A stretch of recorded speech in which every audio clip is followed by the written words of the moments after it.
የኢትዮጵያ ኦርቶዶክስ ተዋሕዶ ቤተክርስቲያን በታላቅ ድምቀት የምታከብራቸው ከአደባባይ በዓላት አንዱ የጥምቀት በዓል ነው። በዓሉ በዓለም ቅርስነት የተመዘገበ ሲሆን በታላቅ ድምቀት ከሚከበርባቸው ቦታዎች አንዱ የባህር ዳር ከተማ ናት። በዚህ ከተማ አሁን የተሰራው የጥምቀተ ባህር ቦታ ለኢትዮጵያ ቤተክርስቲያን ምሳሌ መሆኑን የገለጹት ብፁዕ አቡነ አብርሃም የባህር ዳርና የሰሜን ጎጃም አህጉረ ስብከት ሊቀ ጳጳስ በዚህ ደረጃ ከተሰራ የጥምቀተ ባህር ቦታው ቱሪስቶች ቢመጡ ሊያስተናግድ የሚችል ከዛም በተጨማሪ ትላልቅ ጉባኤያትም ሊካሄድባቸው የሚችል ዘወትርም ምዕመናን፣ ወጣቶች በቦታው መጻሕፍት ሊያነቡባቸው የሚችሉ መሆኑን አስረድተዋል። በጠቅላላ ለኢትዮጵያ ቤተክርስቲያን ምሳሌ የሚሆን ሰዎች ስራዬ ብለው ሊጎበኙት የሚችል በደንብ ሆኖ ከተማዋንም እንደው የሚስብ ካሉት አሁን ከነዚህ ኮሪደር ልማቶች ጋራ ቢቻል ከፍ ብሎ ምክንያቱም ጥንትም ቢሆን ቤተክርስቲያን ከፍታዋን ይዛኔ ይኖርች። በቤተክርስቲያን የሚሰሩ ስራዎች እንከን የለሾች ናቸው። በቤተክርስቲያን የሚሰሩ ስራዎች በጥበብ ያጌጡ ያሸበረቁ ናቸው። በቤተክርስቲያን የሚሰሩ የሚከናወኑ ስራዎች ሁሉ የሚያፈላስፉ የሚያነጋግሩ ናቸው። ስለዚህ ያንን እዚህ ጋር ማምጣት አለብን የሚል ጽኑ አቋም አለን። ምእመናን ይረባረባሉ።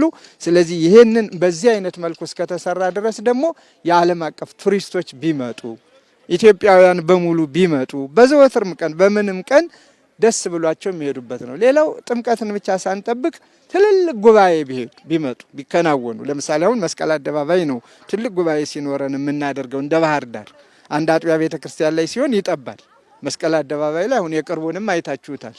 በጣም ምቹ ነው። ልክ እንደዚያ ሁሉ ደግሞ ይሄ በሙሉ በሀገር በቀል እጽዋት ተውቦ የጣናን ውበት ተጎናጽፎ ጉባኤ ቢደረግበት፣ ውይይት ቢደረግበት በብዙ ነገር እጅግ የሚስብና የሚማርክ የኢትዮጵያ ኦርቶዶክስ ተዋሕዶ ቤተክርስቲያንን የሚገልጥ ጥንትም የጥንትናት ዛሬም ደግሞ የአባቶቿን ትውፊትና ስርዓት እየሰራች የምትገኝ መሆኗን ማስተማሪያ ይሆናል።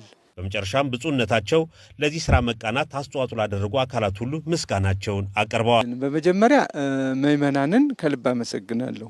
ለቤተ ክርስቲያን ስራ ጥሪ በደረሳቸው ቁጥር፣ መልእክት በተላለፈ ቁጥር ግንባር ቀደሙን ቦታ ይዘው በጉልበታቸው፣ በእውቀታቸው፣ በገንዘባቸው ሁልጊዜ አለን የሚሉ የኢትዮጵያ ኦርቶዶክስ ተዋሕዶ ቤተ ክርስቲያን አማኞች ድንበርም ሳይገድባቸው ሀገር ርቀትም ሳይወስናቸው በየትኛውም ነው ቤተ ክርስቲያን ድምጿን በምታሰማበት ሁሉ አለን ብለው እየሰሩ ነው ያሉት። ይህንን ልባዊ ምስጋና አቀርባለሁኝ ማለት ነው።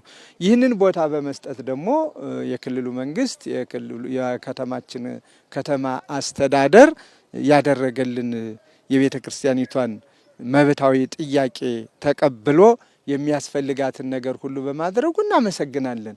የብቻ አይደለም የሚያስፈልገው በመደገፍ እንዲህ በዓል ሲደርስ፣ ምክንያቱም ስለሚመለከተው ከተማ አስተዳደሩ ትልቁ ስራው አንዱ የህዝብ በዓል ስለሆነ የህዝብን በዓል ራሱ ማከናወን፣ ራሱ ማስዋብ፣ ማስጌጥ አንዱ ስራው ጥንት እንደው ሙሉ በሙሉ ይሰራ እንደነበረ አሁንም ደግሞ እየረዱን ነው። መልእክታችንን ባቀረብንበት ብቻ ሳይሆን እነሱም አስበው ምን እናድርግ፣ የቱ ነው የጎደለ፣ ምንድን ነው ማድረግ ያለብን፣ በዓሉ እንዲያምር ጤናማ በዓል እንዲሆን የጎደለውን መሙላት አለብን በሚል ትልቁን ስራ አሁንም እዚያው ላይ አይተው በዓይኖቻቸው መደረግ ያለበትን እንዲደረግ ብለው ትእዛዝ አስተላልፈው ነው የሄዱት። ስለዚህ የቤተ ክርስቲያኒቷን መብት በቤተ ክርስቲያኒቱ ጥያቄ እያከበሩልን ስለሆነ እናመሰግናለን።